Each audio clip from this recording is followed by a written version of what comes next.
Hi, my name is TJ Dugan, and this is my Foreign Terrorist Organization analysis of the Liberation Tigers of Tamil Eelam.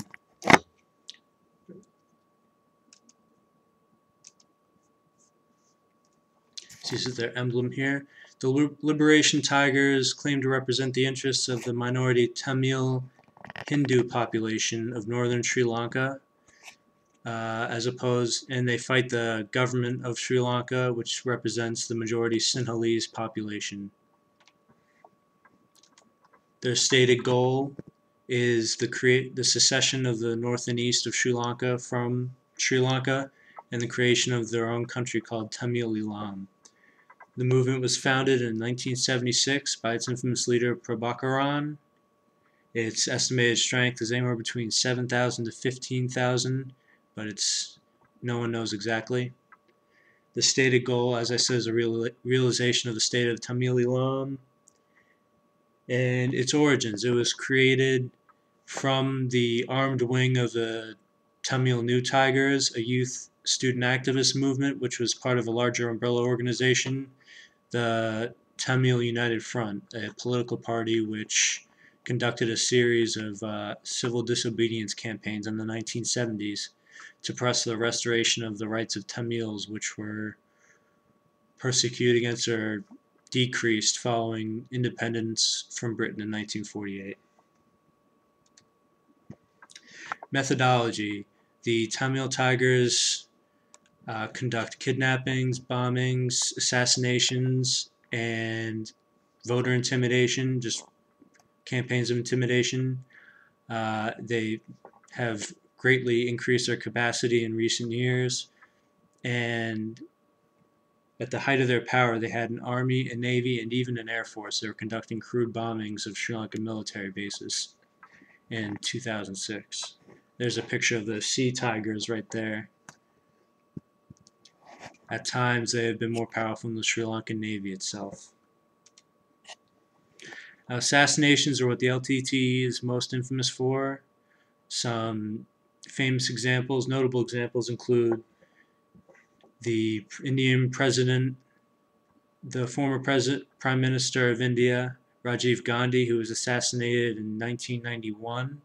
Other examples include the Sri Lankan president Premadasa in 1993, and in 1999, the Sri Lankan president Kumaratunga. Sorry for the pronunciations. She actually survived the attack, but she was blinded in one eye and maimed when a pair of suicide bombers attacked her, which, although she did survive, the mission was just as successful for the LTTE. Now, suicide vests. The attacks I just mentioned before, they are conducted by a group called the Black Tigers, an elite commando unit in the LTTE, which uses the LTTE's most infamous weapon, which has been copied by organizations around the world, the suicide vest. Here's a picture of one right here. It's unclear when the first suicide vest was used, but since then it's been used by groups like Hezbollah, Al-Qaeda, and the Taliban. A notable example would be the December 2007 assassination of former Pakistani Prime Minister Benazir Bhutto. This is a picture of the most PG-rated picture I could find of a suicide bomber who in April 2009 killed 17 refugees fleeing the war zone during the military's offensive campaign in the north.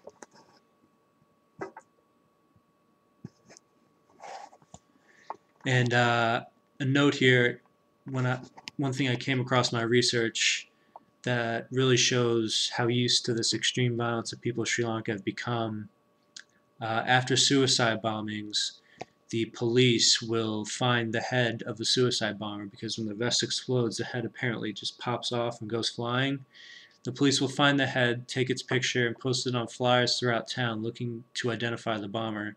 While this is a graphic example, it does, I think, illustrate just with what kind of nonchalance and numbness the people of Sri Lanka have used towards this kind of violence that they've become so used to. And it's something that stuck with me throughout my research, and I just think it's incredible. Now, the black tigers is a picture of female black tigers here.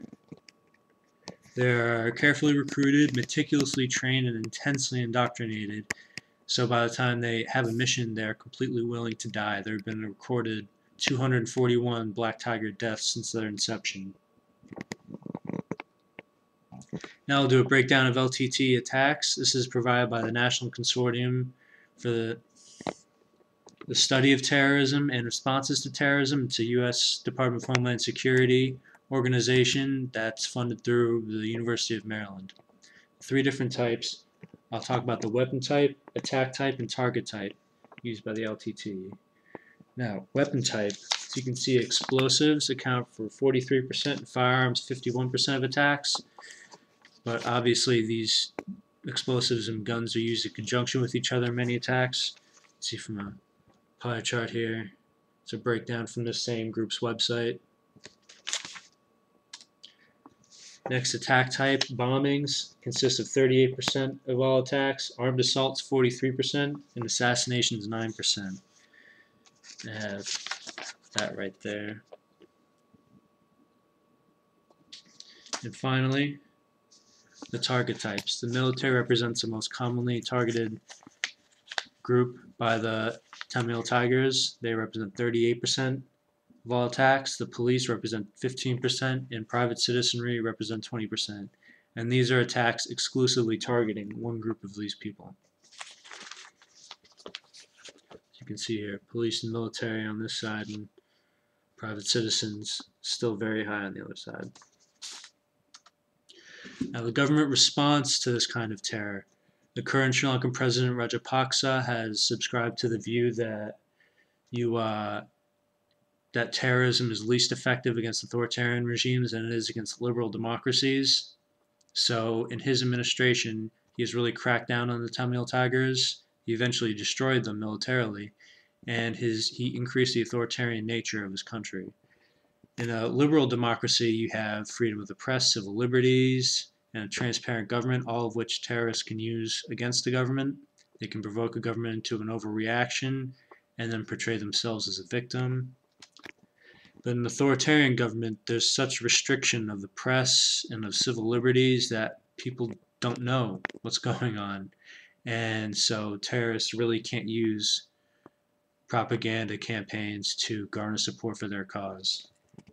And in Sri Lanka, there was an increase in the disappearances of young Tamil men suspected of being LTTE members, intimidation of journalists critical of the government, restriction of the press in the war zone during the government's final military campaign in the north. There were no press whatsoever allowed during that. And finally, Lasantha Wickramatunge, trouble pronouncing his name. He is the editor of the Sunday Leader in Sri Lanka, a newspaper that's very vocal of human rights and very critical of the government, especially of President Rajapaksa's regime. And Wickramatunge was an outspoken critic of the president, although they have been friends for a long time. He has escaped numerous attempts on his life, but on January 8th, 2009, he was gunned down by an unknown assailant on a motorcycle. The chilling fact of this is that after his death, it was discovered that he had written an essay to be posted after his death in his newspaper. He was killed on January 8th, and on January 11th, the Sunday edition of his paper printed his essay entitled "And Then They Came For Me," in which he not only criticized the government of Rajapaksa, praised journalists who face the dangers every day in Sri Lanka of reporting the news truthfully, and predicting that his assailant would never be caught or identified. He also had this quote, which is very chilling. "When I am finally killed, it will be the government that kills me." He correctly predicted who would kill him. Not the terrorists, but his own government. Some external links here for more information about the offensive in the spring of 2009 or the death of Lasantha Wickramatunge. Go to the Current TV's documentary series Vanguard here. And his posthumous essay is printed in full, and then they came for me on his paper's website, thesundayleader.com. The link is right there. Thank you.